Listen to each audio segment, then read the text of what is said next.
Olá, muito bom dia, sejam bem-vindas, sejam bem-vindos. Nós damos agora com essa aula prosseguimento ao nosso estudo dos princípios fundamentais, dos princípios da tutela jurisdicional executiva, e hoje nós vamos tratar de um dos princípios, digamos, centrais da matéria, que é o princípio da nulla executio sine titulo, ou seja, que gira em torno do que é o título executivo, se o título executivo é requisito para toda execução ou não, o que é que isso significa, certo? Quais são os títulos executivos existentes no direito brasileiro? Qual a repercussão da definição da natureza jurídica do título executivo? Né? Repercussão para o juiz, para o exequente, para o executado? Na verdade, o que significa isso? Então, hoje, nós vamos aí, nesses próximos minutos, conversar com vocês sobre essa matéria. E eu gostaria de começar o exame desse tema, pessoal, passando para vocês algumas decisões. A gente vai ver como que a jurisprudência vem se debruçado a respeito de alguns aspectos relacionados ao título executivo, tá? Então a gente vai passear, vamos dizer assim, por alguns julgados. Eu vou pegar alguns mais antigos, outros mais recentes, para que a gente vai daí a gente vai plasmando, né, a matéria, porque muitos de vocês estão estudando o tema pela primeira vez, então vamos tentar compreender como é que as coisas funcionam, tá certo? Veja, a primeira decisão que eu vou colocar aqui para vocês, proferida pelo Superior Tribunal de Justiça, vou colocar na tela e a gente comenta. Proferida pelo Superior Tribunal de Justiça já há algum tempo, né? Veja, o relator é o ministro Fux, na época, ministro do Superior Tribunal de Justiça, decisão de 2007. Então, foi proferida à luz do Código de Processo Civil revogado. Mas nem por isso deixa de ser interessante para a nossa análise aqui, como vocês verão na sequência, tá certo? Bom, então, a decisão aqui diz respeito ao seguinte: se um fato, um fenômeno, um negócio documentado, né, pode ser considerado título executivo, ainda que não presentes os requisitos previstos na lei, para que aquele fato jurídico, né, seja considerado um título executivo. Então vejam, nessa decisão aqui, olha só que interessante, né? O número do processo, recurso especial 700-114, tá? Olha esse trechinho aqui da ementa. Diz o ministro: a lei...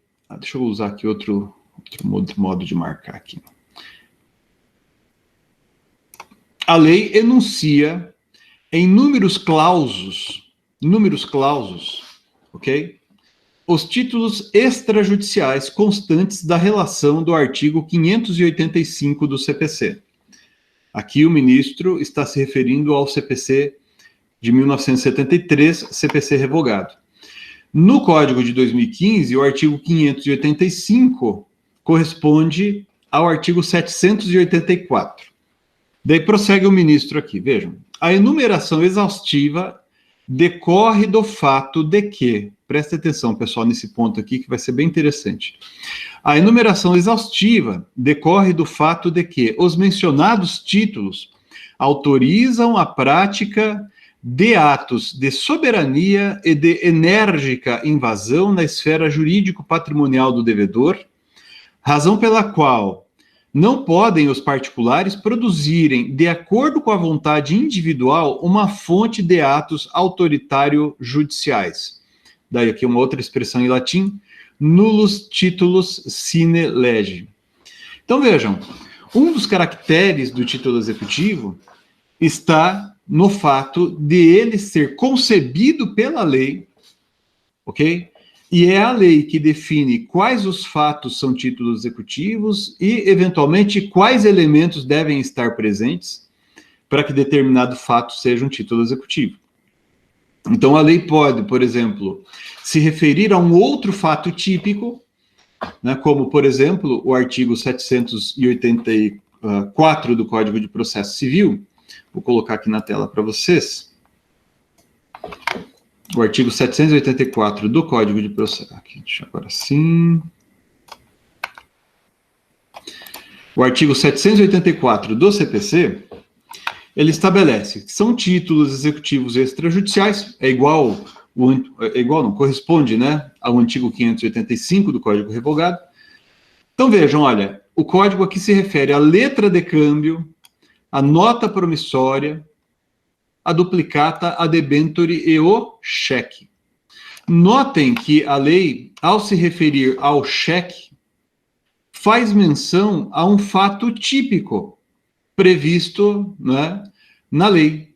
Então, eu não vou verificar aqui no artigo 784, né, quais os requisitos da nota promissória, por exemplo, ou requisitos previstos na lei do cheque para que o cheque exista, seja válido e eficaz, né, e possa, portanto, ser objeto de execução.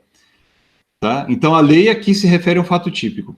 Agora, no inciso 3º, a lei usa um tipo aberto.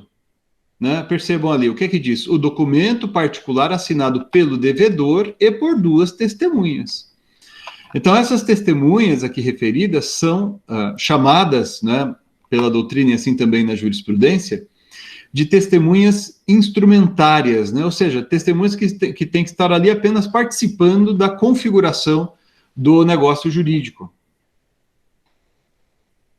Não precisam necessariamente ter testemunhado a confecção da nota promissória, do instrumento particular, por exemplo, né?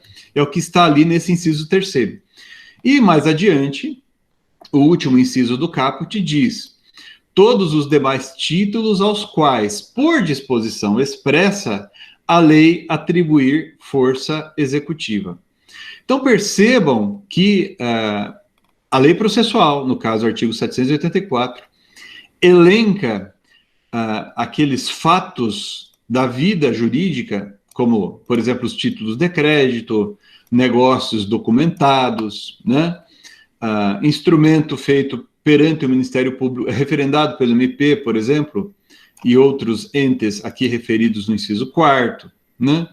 E alguns contratos específicos, como, por exemplo, o contrato de seguro de vida em caso de morte, dentre outros exemplos. Um muito importante aqui para o nosso dia a dia, certidão de dívida ativa da Fazenda Pública, né?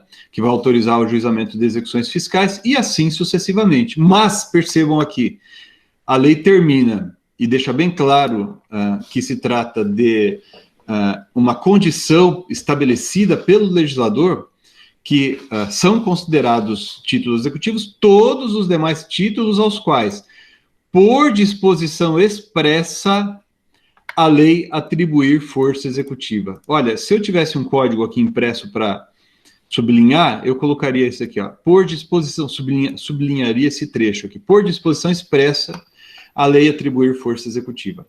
Agora vejam, pessoal, por que, né, a própria lei estabelece, ali no artigo 784, caput, último inciso, que só é título aquilo que, por disposição expressa, a lei, né, a norma jurídica, o programa da norma, prever que se trata de título executivo. Por que há essa exigência?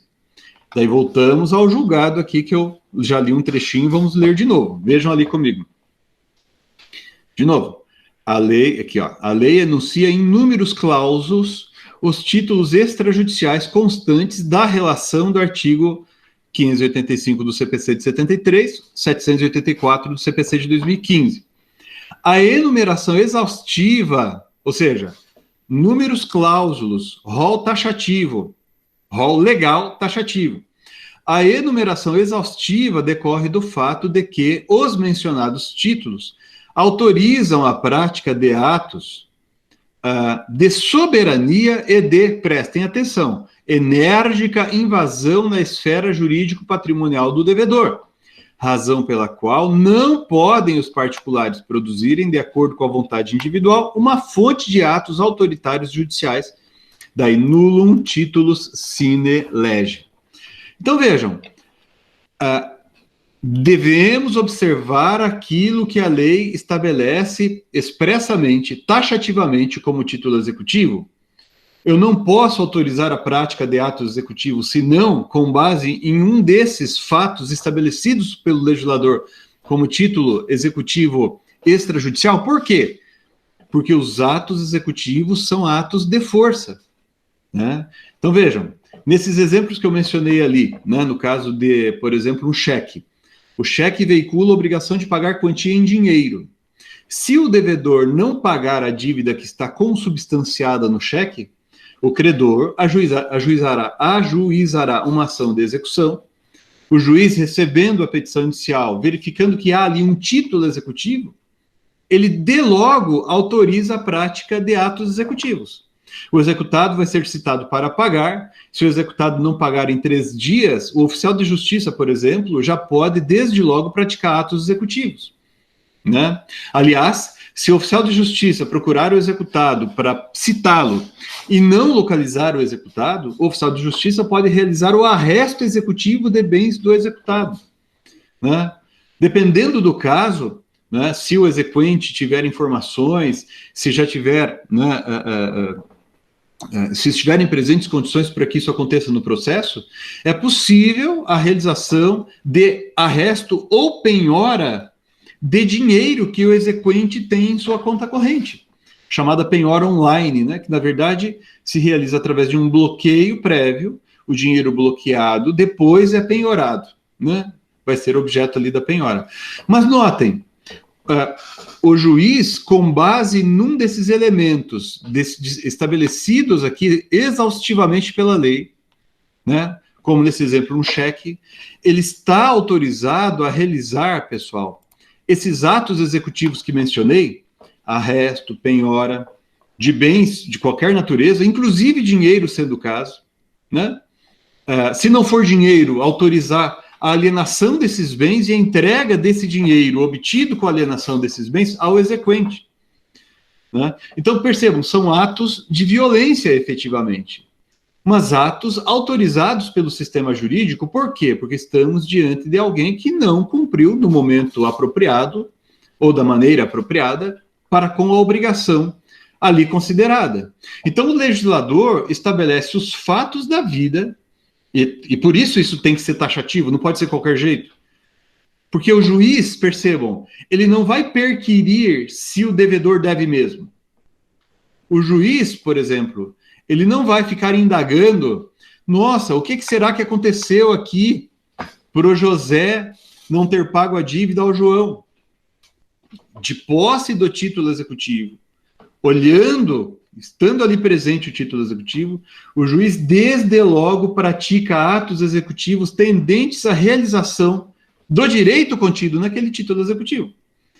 Então, por que os atos executivos são graves? E porque eles são realizados sem que o juiz perquira antes sobre a origem do débito. Percebam isso. A lei autoriza que, bastando o título executivo, o exequente tem à sua disposição todos os atos executivos previstos no sistema jurídico, né? Então, por isso que não pode ser qualquer fato da vida, tem que ser algo disciplinado pela lei, de acordo com os requisitos previstos na lei, né? Porque senão eu, executado, vou me sujeitar, né, a atos executivos, a sofrer execução sobre meus bens, sobre o meu patrimônio, por exemplo, sem ter prévia ciência de que, por exemplo, eu participei de um negócio que pode ser considerado título executivo. Então, vocês aqui, que estão aqui hoje na sala, podem falar assim, mas peraí, eu sou devedor de algo que alguém pode me executar? É fácil responder essa pergunta. Basta consultar na lei se você assumiu uma obrigação através de um dos negócios ali referidos. Então, você, como devedor, tem segurança. Não, eu não assinei nota promissória em favor de ninguém. Não emiti cheque predatado, por exemplo, em favor de ninguém. Não assumi a minha obrigação em lugar nenhum, né? Então, é muito comum, por exemplo, talvez onde vocês fazem estágio, vocês já tenham visto. As partes convencionarem instrumento particular de confissão de dívida, né? Então, imagine, A e B se envolvem no acidente de trânsito, o B é culpado, e B concorda por conta disso, pagar 30 mil reais de indenização a, e daí ele faz um instrumento particular de confissão de dívida, confessa, né, que deve para a quantia de 30 mil reais e que pagará, estamos aqui em abril, pagará essa quantia no 1º de junho de 2021, por exemplo. Instrumento particular de confissão de dívida. Confesso que devo, eu assino, pego a assinatura de 2 testemunhas. Vejam ali o Código de Processo Civil, quando fala dessa figura no artigo 784. Eu estou colocando o código aqui às vezes, pessoal, mas é importante que vocês acompanhem com o código aí com vocês, tá certo? Então vejam, essa confissão de dívida, esse instrumento particular subscrito pelo devedor e por 2 testemunhas, essa confissão de dívida assinada por B, nesse exemplo que eu acabei de mencionar, se enquadra no inciso 3º. É título executivo extrajudicial, o documento particular, assinado pelo devedor, nesse exemplo é B, e por 2 testemunhas. É uma confissão de dívida. Mas isso é título executivo? A resposta é positiva, porque se encaixa naquele dispositivo, artigo 784, inciso 3º. Então percebam como é fácil fazer título executivo. Mas a lei estabelece que é necessária a assinatura do devedor e de 2 testemunhas. Eu não tinha testemunha ali na hora, só o devedor assinou. Rigorosamente, de acordo com o texto legal, nesse caso, você não tem título executivo.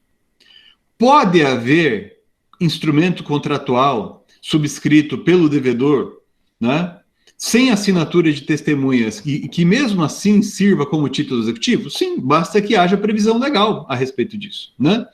Então, no caso da escritura pública, por exemplo, a declaração prestada pelo devedor através de uma escritura pública perante o tabelião não depende de testemunhas no sentido aqui referido no inciso 3º, né?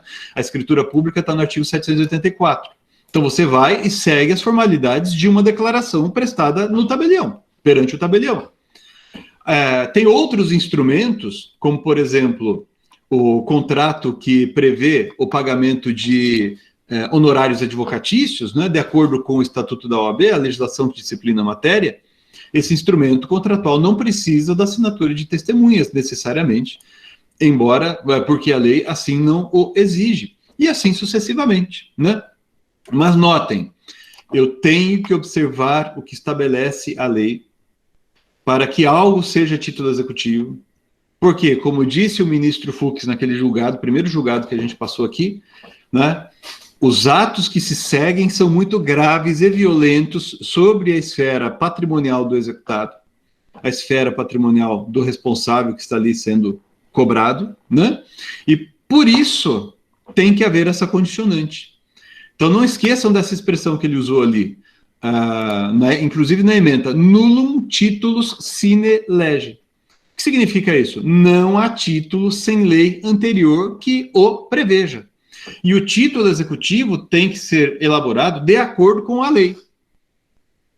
E as partes não podem fugir do que a lei estabelece.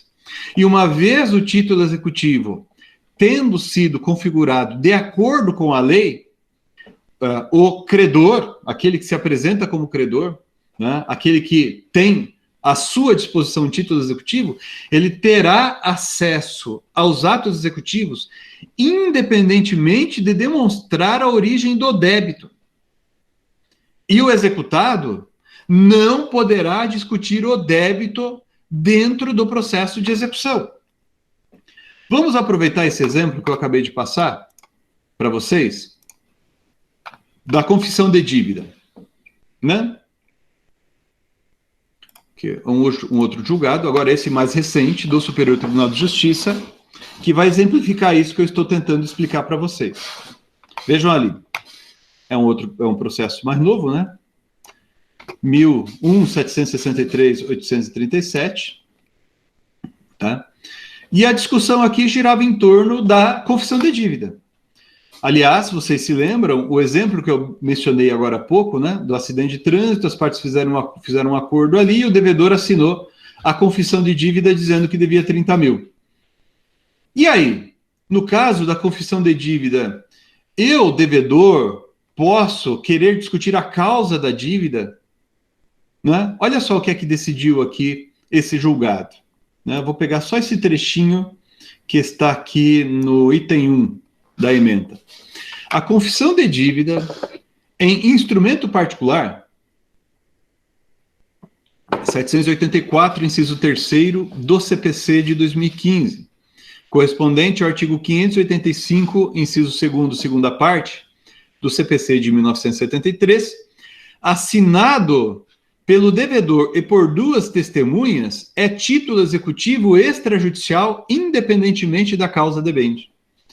Então, vejam, eu não preciso escrever naquele instrumento particular de confissão de dívida, eu não preciso escrever que devo 30 mil reais porque sou responsável pelo acidente de trânsito causado e daí eu devo por causa disso. Eu não preciso explicar na confissão de dívida os porquês da dívida. Basta uma declaração assinada pelo devedor e por duas testemunhas de que deve, eu já estou, digamos assim, inserido no conceito legal de título executivo. E eu dispondo do título executivo, eu, exequente, né? Eu posso requerer ao juiz, pessoal, a prática de atos materiais tendentes à realização do direito contido no título executivo, sem precisar demonstrar, como disse aqui, a causa debende, diz o julgado. A causa da dívida. Eu não preciso, quando tenho à minha disposição um título executivo, para ter acesso aos atos executivos, eu não preciso demonstrar a origem da dívida. Então, há muito tempo, eu estava lecionando num curso de especialização em Paranavaí. Nossa, faz muitos anos. Nem lembro quanto tempo faz. Mas daí aconteceu uma coisa curiosa. Uma aluna da especialização, uma advogada, ela falou assim, olha, professor, eu estou movendo aqui uma execução. Paranavaí vocês conhecem. Não é uma cidade pequenininha, mas é suficientemente, tem um tamanho, digamos assim, que muita gente conhece, todo mundo e tal. Daí ela estava advogando para o exequente, né? Duas notas promissórias. O que aconteceu? O juiz, naquele caso, recebeu a petição inicial, valor elevado, das duas notas promissórias, e o juiz, por conta própria, de ofício, ele intimou o exequente para que o exequente justificasse a origem da dívida. Daí eu falei assim, mas por que ele fez isso, doutora? Né? Para a advogada que estava ali assistindo a aula e fez essa pergunta, se o juiz poderia fazer isso. Eu falei, mas por que ele fez isso? Eu falei, não. Ela falou, o juiz acha que o meu cliente é agiota, né? E que essa dívida é decorrente de agiotagem. Ela não falou que o cliente dela era agiota. Ela falou assim, o juiz acha isso. Mas vejam só, é uma pergunta derivada de um caso real. Vejam só, pode o juiz, vamos imaginar, o juiz na época lá, sei lá, uns 15 anos atrás, por aí, ali em Paranavaí, vê uma petição inicial de um exequente cobrando 100 mil reais, por exemplo, o juiz olha e fala assim, esse aqui é agiotagem, esse cara aqui é agiota. Pode o juiz intimar o exequente para que o exequente justifique a origem da dívida? Não. O título executivo, vejam, pessoal, ele é o requisito exigido pela lei para que se autorize, com base nele, a prática de atos executivos. Mas, se por um lado ele é necessário, por outro lado ele é por si só suficiente para que tenha início os atos executivos. Né? Então é por isso que o professor Liebman, né, tem uma definição bem legal de título executivo. Título executivo é a força necessária de acordo com a lei, né? Ou seja, imprescindível de acordo com a lei e suficiente para a prática de atos executivos. Então o juiz não pode, juiz, falar assim, esse credor é agiota. Né? O juiz não pode querer intimar o exequente para que ele justifique a origem da dívida. Mas em que condições foi assinada essa confissão de dívida, né, que está aqui nesse julgado que eu acabei de colocar aqui para vocês?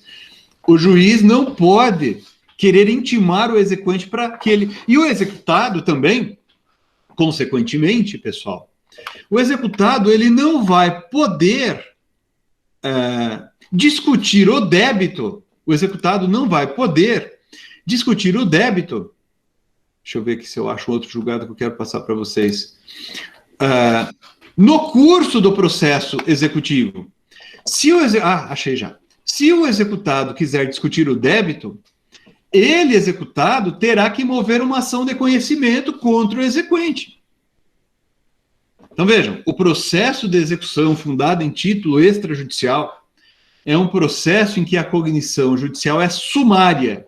O que é a cognição sumária? É aquela... O processo de execução fundado em título extrajudicial é um processo em que a cognição é parcial. O que é a cognição parcial? No plano horizontal, né, o legislador delimita os temas que podem ser objeto de cognição. Então, o juiz, ao receber a petição inicial, ele vai verificar se tem título executivo, por exemplo. Então, há cognição no processo de execução fundado em título extrajudicial? Sim, há. Mas é uma cognição voltada à verificação dos requisitos da própria execução e da validade e adequação dos atos executivos.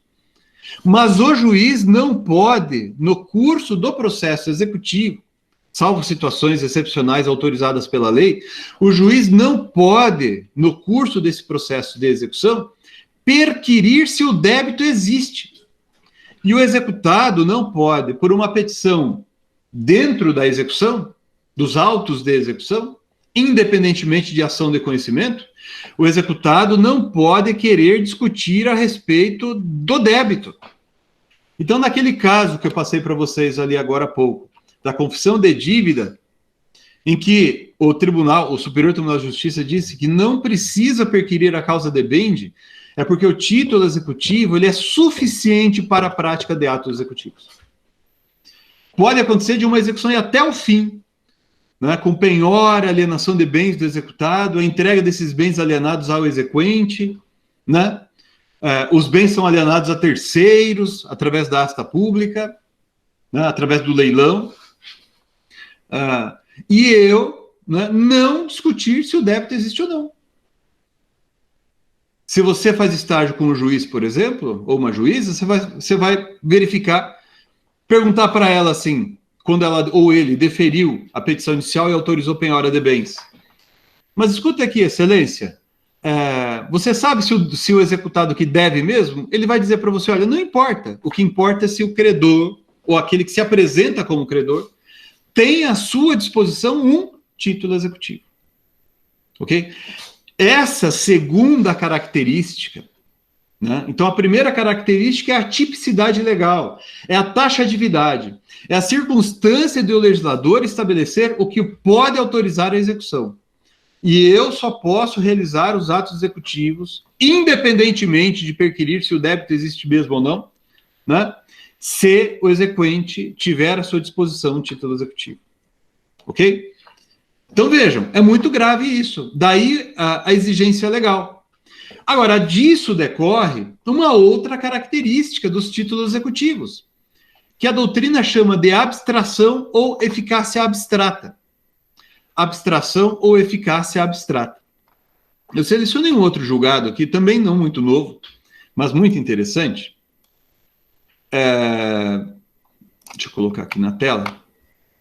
Em que há uma referência a essas ordens de ideias, né, que mencionei ao longo aqui dessa primeira parte, vamos chamar assim, da exposição, né? Recurso especial 971-804, decisão que teve como relator para o acórdão o ministro Masami Uieda, hoje ministro aposentado, né? Então vejam só que interessante o que ele fala aqui. No processo de execução, a certeza da obrigação, olha só que interessante, a certeza da obrigação deve ser observada pelo julgador e estará representada no título executivo.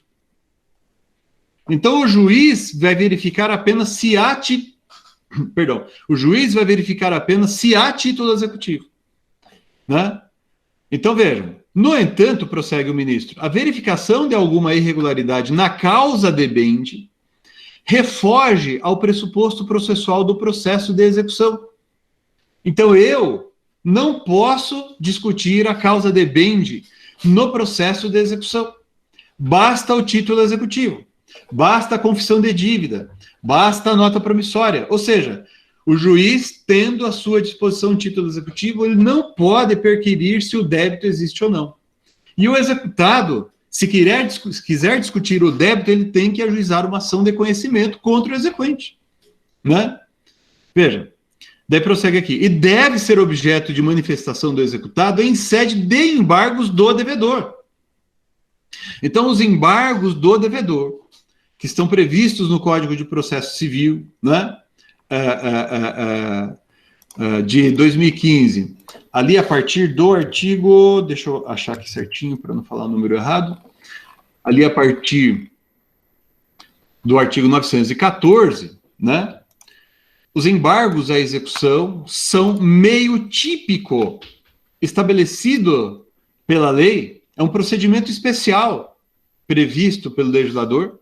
Então, além daqueles procedimentos especiais que vocês estudaram ano passado, no terceiro ano da faculdade, os embargos à execução, né, previstos aqui nos artigos 914 e seguintes do CPC, né, os embargos à execução, ou embargos do executado, se preferirem, veiculam a ação de conhecimento que o devedor, que o executado, eventualmente queira mover contra o exequente. Então, eu quero dizer o seguinte, olha, eu não paguei a dívida porque a coisa vendida continha um vício redibitório. Então, eu vou ajuizar meus embargos de execução, que são plasmados como ação de conhecimento, porque, de acordo com o artigo 917, caput, inciso 6º, nos embargos de execução, eu posso apresentar qualquer matéria que me seria lícito deduzir como defesa em processo de conhecimento. Agora, isso eu não posso fazer na ação de execução. Eu, agora executado, posso eventualmente ter movido ação contra o exequente para discutir o débito. Vejam o que diz o parágrafo 1º. Olha bem, pessoal, aqui, preste atenção nisso. Eu insisto muito nisso que eu estou falando aqui para vocês hoje, porque se a gente entende bem esses aspectos de que estou tratando aqui, a gente resolve uma série de problemas depois, né? Então, vejam, o que diz o parágrafo 1º do artigo 784? Que a propositura de qualquer ação relativa a débito constante de título executivo não inibe o credor de promover-lhe a execução. A propositura de qualquer ação relativa a débito constante de título executivo não inibe o credor de promover-lhe a execução. Percebam que o legislador faz referência à ação relativa a débito, que tenha sido movida pelo devedor contra o credor, né? Mas essa ação de conhecimento movida pelo devedor contra o credor, pessoal, não inibe o credor de promover-lhe a execução. Então, percebam, aquele que tem à sua disposição um título executivo vai poder ajuizar a ação de execução, ainda que o executado tenha antes ajuizado a ação de conhecimento para discutir o débito, porque uma coisa é o débito, que vai poder ser objeto de debate em ação de conhecimento. Outra coisa é o título executivo. O título executivo é a força exigida pela lei como necessária para a realização dos atos executivos e também suficiente para a realização dos atos executivos. Por quê? Porque o título executivo autoriza a prática de atos executivos independentemente de se perquirir sobre a existência do débito, que é a substância, vamos chamar assim, daquele título executivo. E se o executado quiser discutir o débito, ele pode fazê-lo, mas ele, executado, deverá ajuizar uma ação de conhecimento contra o exequente, para discutir aquilo que ele tenha, eventualmente, em sua defesa. Isso decorre, ou isso se liga, então, pessoal, àquilo que a doutrina chama de eficácia abstrata. Então, esses são os caracteres essenciais do título executivo, vamos chamar assim, né? A circunstância, né, de eles dependerem de previsão legal e deverem estar previstos ou disciplinados de acordo com a lei, a ideia de taxatividade, portanto, legal do título executivo, né? E, por outro lado, aquilo que a doutrina chama de abstração ou eficácia abstrata do título executivo, que está no fato de se autorizar a prática de atos executivos independentemente de se perquirir sobre a existência do débito. Se você... Então, vejam só, pessoal, e prestem atenção nisso. esses dias atrás, no nosso escritório, a gente fez uma consulta sobre vários títulos executivos que um cliente nosso tem à sua disposição como credor, ou melhor, vários documentos ou atos documentados que ele tem, né, como credor, e ele quer saber o que é que ele pode executar ou não pode executar. E ele tinha ali um monte de duplicatas, né, que faltava, ora um requisito ali, outro requisito ali, acolá, né? Então eu disse para ele, olha, do jeito que essas duplicatas estão aqui, elas não estão formadas de acordo com a lei. E se elas não estão formadas de acordo com a lei, porque falta o requisito, ou falta outro requisito, você não vai ajuizar a ação de execução.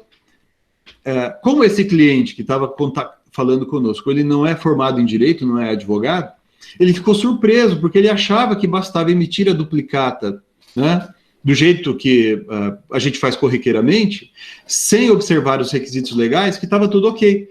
Mas não, pessoal, né? Isso não é possível, pelo menos não como regra. Eu vou colocar aqui para vocês na sequência algumas situações que têm sido excepcionadas, vamos chamar assim, pela jurisprudência. Mas eu, como advogado de credor, eu devo orientar aquele que quer documentar o seu direito de modo a viabilizar um futuro processo de execução, ele tem que fazer aquilo rigorosamente de acordo com o que está no sistema jurídico, tá? Ah, mas eu vi uma decisão de um juiz ou do STJ até que excepcionou em determinado caso. Sim, tem. Inclusive, eu vou fechar a aula hoje, no encerramento, fazendo menção a um julgado que eu vou pedir para vocês lerem para a aula que vem. A jurisprudência, em alguns casos, tem excepcionado essa regra. Mas não sendo uma situação excepcionada pela jurisprudência, o título executivo tem que ser formado de acordo com a lei. Agora, daí esse cliente, né, ele falou o seguinte, olha, mas espera aí, quer dizer então que se eu não tenho um título executivo aqui, essa duplicata, do jeito que está aqui, está faltando um requisito, então não é título executivo, o que eu posso fazer com ela? Então vejam, pessoal, no direito brasileiro, se você tem um documento à sua disposição, né, e com base nele você quer se afirmar credor para obter daí então, né, algo que te vai autorizar a execução, porque veja, ele não tem título executivo. Se ele não tem título executivo, esse meu cliente tem que mover uma ação com o propósito de obter a tutela executiva, mas daí ele vai precisar explicar ao juiz os porquês. Veja, muda totalmente o modo de atuação. Se eu não tenho título executivo, por exemplo, no caso ali que eu estou mencionando, a duplicata que o meu cliente apresentou aqui para mim no meu escritório, falta a ela algum requisito. E eu vejo esse requisito que está faltando, eu digo, olha, isso aqui não tem, sei lá, comprovante de entrega das mercadorias e protesto, por exemplo, né? Olha, não dá para mover a ação de execução aqui sem a assinatura do devedor ou os requisitos que estão ali, artigo 15 e tal, da lei de duplicatas. Falta o requisito que é intransponível. Eu não consigo superar a falta desse requisito antes de ajuizar a ação de execução. Daí ele diz, não, eu quero ajuizar a ação de execução. Eu digo, olha, você vai perder. E como essa duplicata aqui, né, o valor dela é de R$100 mil, o juiz vai condenar você ao pagamento de, no mínimo, 10% de honorários advocatícios. Porque ele vai dizer que não tem título executivo.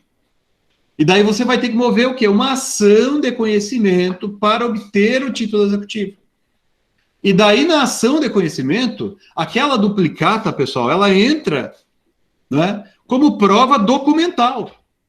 O juiz não vai estar o juiz não estará autorizado a praticar ato executivo só porque eu tenho uma duplicata ali. O juiz vai realizar uma atividade cognitiva sobre a existência do débito, para daí, então, proferir uma sentença julgando procedente o pedido, e essa sentença condenatória, daí, então, será o título para, né, aquele credor iniciar a execução.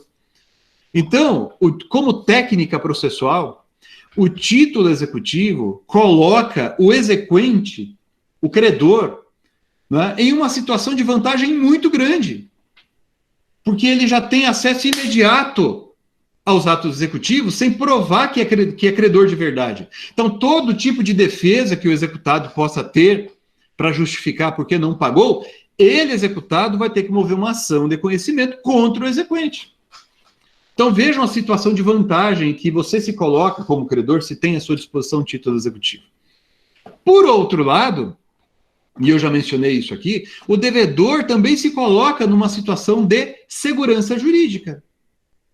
Porque eu, se devedor, se eu não fiz nenhum negócio que possa ser considerado pela lei como título executivo, eu posso dormir tranquilo. Olha, ninguém tem título executivo contra mim, então ninguém vai poder praticar ato executivo contra mim. Né? Então, daí, nesse caso, né, para o credor é uma situação de vantagem, para o devedor é também uma segurança jurídica, porque ele sabe que não é qualquer um que vai poder executá-lo, né? Então, aí as características do título executivo, né? E tem essas consequências processuais, que como o devedor não pode discutir o débito no processo de execução, ele, devedor, vai ter que ajuizar uma ação de conhecimento contra o credor para fazer isso.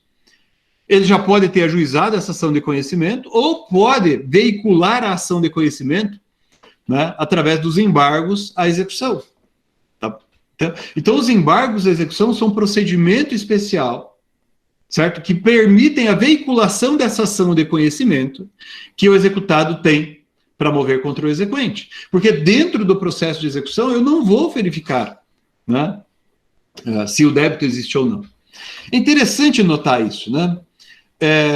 Eu acabei de mencionar aqui, pessoal, esses aspectos, por assim dizer, de técnica processual que giram em torno do título executivo, né? Mas há aí também aspectos políticos. Por quê?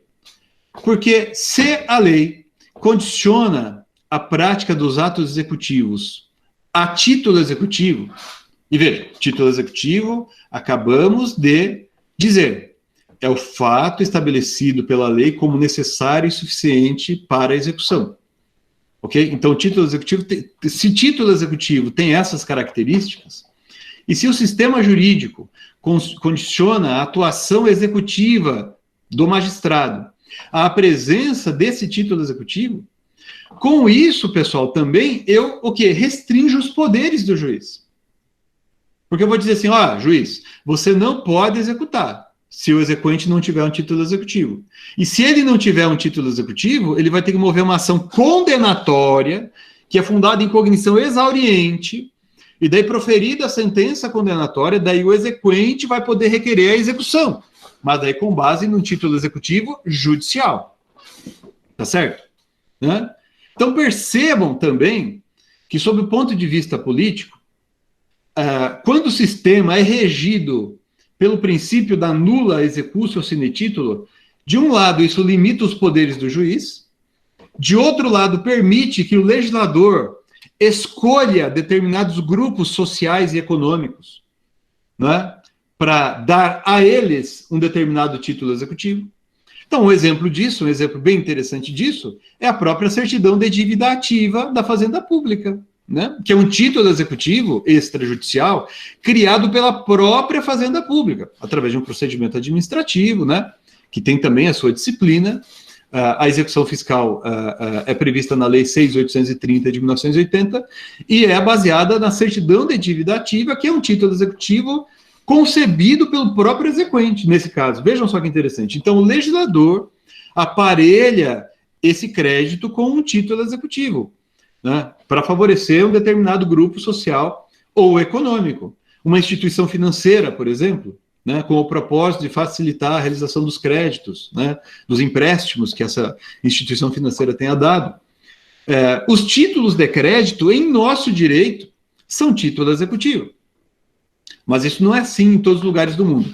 Aliás, né, a doutrina, posso dizer unanimemente, critica, ou pelo menos observa, que o rol de títulos executivos previstos no direito brasileiro é muito grande, grande demais, exageradamente grande, o que gera alguma insegurança, porque isso se desvia, de certo modo, da justificativa da existência do título executivo, né?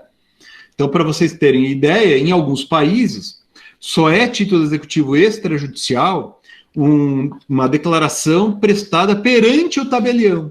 ou algo parecido ao nosso tabelião aqui do direito brasileiro, né?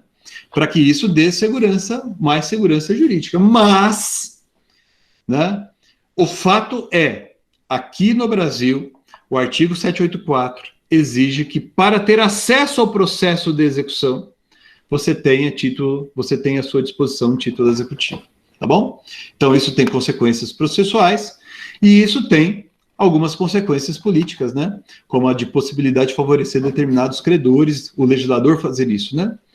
Agora, vejam, pessoal, isso que eu falei é correto, tá certo? Se vocês pesquisarem doutrina, desde a mais tradicional até mais recente, os autores que escrevem sobre execução, vocês vão ver que isso que eu estou falando, falei até aqui, condiz com o que esse pessoal está escrevendo por aí.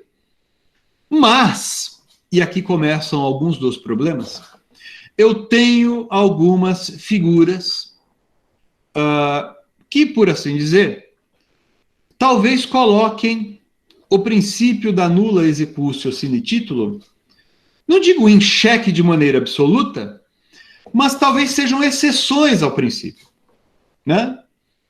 Daí a gente pode talvez dizer que nesses casos, dessas exceções, eu estaria autorizando a prática de atos executivos sem a presença de um título executivo escolhido pelo legislador para autorizar a execução independentemente de cognição sobre o débito. Isso é o título executivo, de acordo com a doutrina que foi se firmando ao longo aí de séculos, por assim dizer também, né? Décadas, tal, no mínimo, né? Se isso é título executivo, o que dizer, por exemplo, do que prevê o artigo 297 do Código de Processo Civil, acerca da realização executiva da tutela provisória concedida pelo juiz? Veja, o 297 diz que o juiz poderá determinar as medidas que considerar adequadas para a efetivação da tutela provisória, e a efetivação da tutela provisória observará as normas referentes ao cumprimento provisório da sentença no que couber. Então, vejam, nesse caso, acontece algo diferente. Porque quando eu requerer a concessão de uma tutela de urgência, por exemplo, de natureza antecipada, eu vou ter que convencer o juiz que eu sou merecedor da tutela executiva, aquele meu direito é merecedor da tutela executiva. Eu não tenho um título executivo que me foi dado pelo legislador. Se eu não tenho um título executivo que me foi dado pelo legislador, aí eu vou ter que convencer o juiz que eu tenho direito à tutela executiva. Aí muda o centro da criação da solução jurídica, que antes estava na lei, agora está no juiz. Então, por isso que muitos autores, né, examinando a figura do artigo 297 do Código de Processo Civil, diz que, rigorosamente, né, essa hipótese aqui do artigo 297 não se insere no conceito de título executivo. Por quê? Porque aqui não está presente aquela taxatividade legal, ou seja, um fato típico escolhido pelo legislador que vai autorizar a execução por si só. Então a gente não tem isso, né? E não tem também, por consequência, a eficácia abstrata. Por quê? Porque o juiz que vai conceder a tutela provisória, ele, juiz, vai valorar se aquela situação de direito material é merecedora de tutela executiva. Então, quem autoriza a execução agora é o juiz. Se o exequente não tem título executivo, ele vai convencer o juiz que é merecedor da tutela executiva.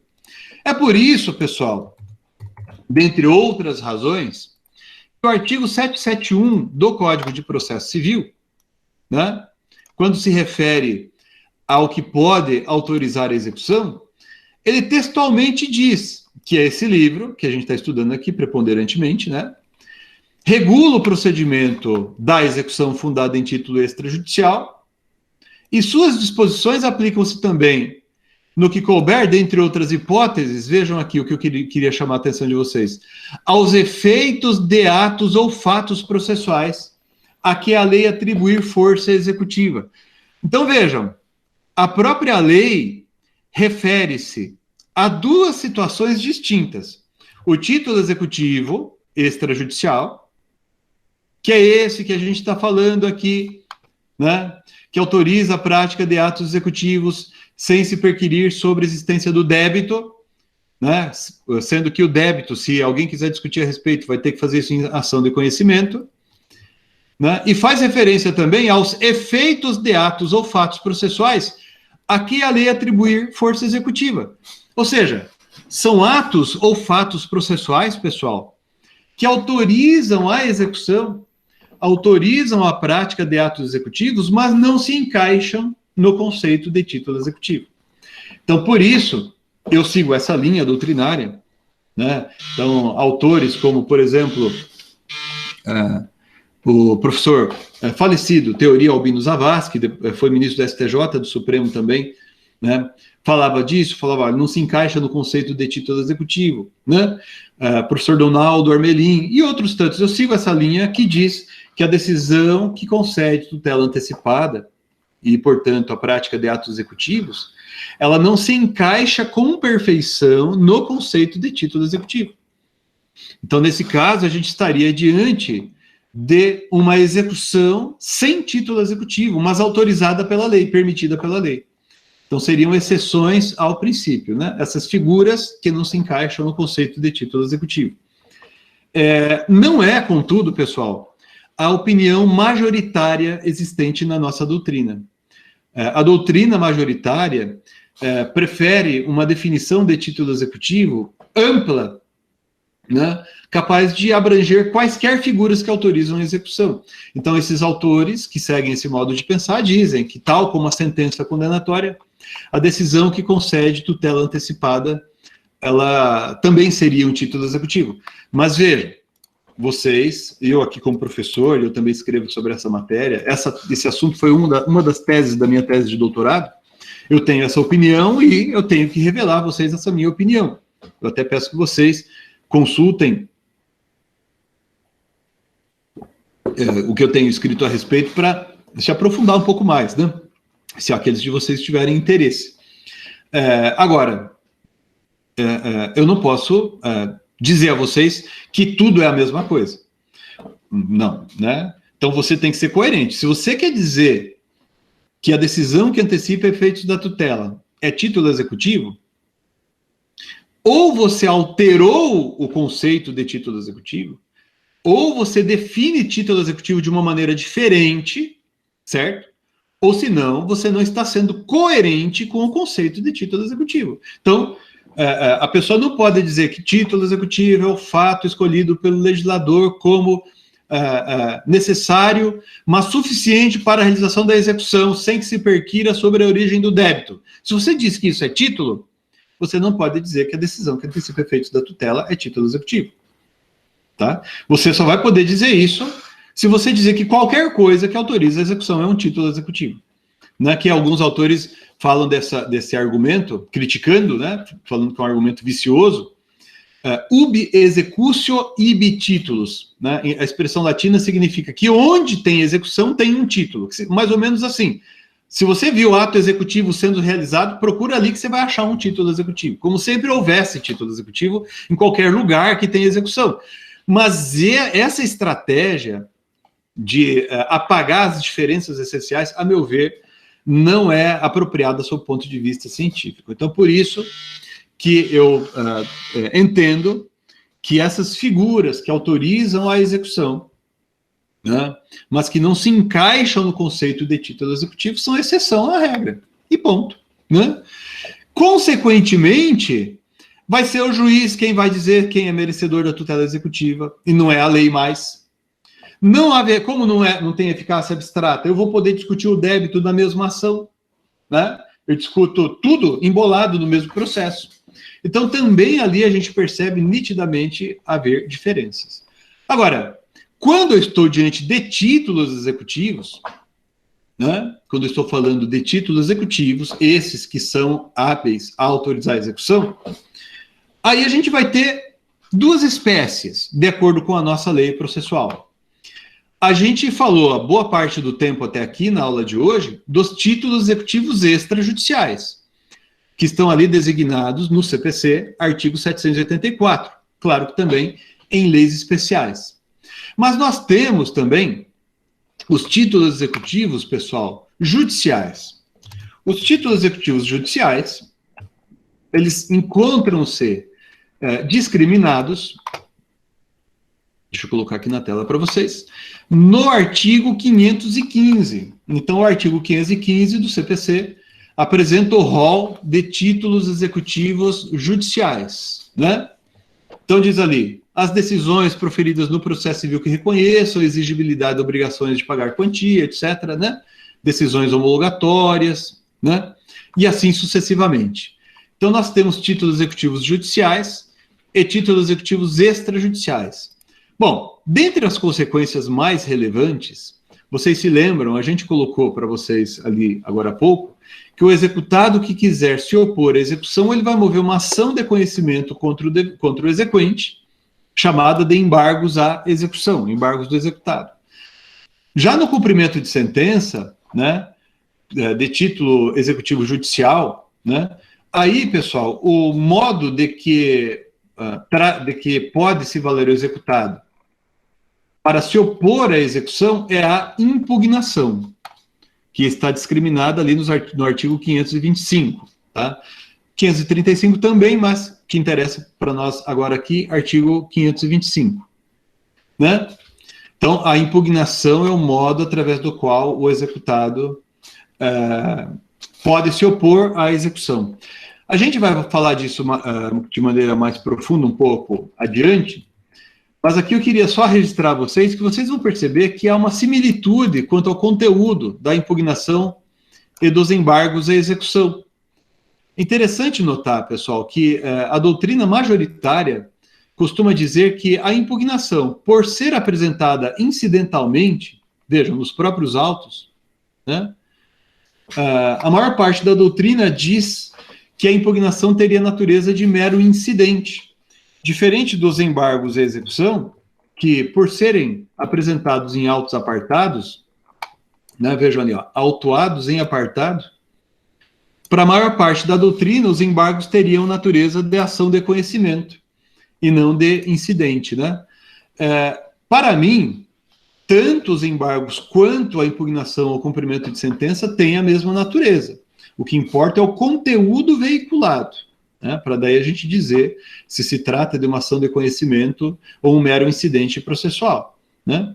Então, tenho defendido que eles têm a mesma natureza, não é o fato de eu dar um novo nome à impugnação ou dizer que a impugnação dos próprios autos que não me permite identificar ali a existência de uma ação diferente do cumprimento de sentença, né? Agora, isso vai repercutir, como eu estou dizendo a vocês aqui, nos modos de oposição à execução, que são a impugnação ao cumprimento de sentença e os embargos à execução, né? No caso de título executivo extrajudicial, mas isso sem prejuízo de serem ajuizadas outras ações, ou serem cabíveis outras ações do executado contra o exequente, né? Então, ele, executado, pode ajuizar contra o exequente uma ação com base ali, por exemplo, como a gente mencionou no artigo 784, parágrafo 1º, né? Ação discutindo o débito antes da ação da execução. Ficou, pessoal, para o próximo encontro, os requisitos, né, os requisitos do título e os requisitos dos elementos contidos no título executivo. Aí a gente vai estudar obrigação certa, obrigação líquida, obrigação exigível. Eu vou deixar então para a próxima aula, nós vamos falar disso e prosseguimos daí então com princípios da tipicidade e da atipicidade das medidas executivas, tá bom?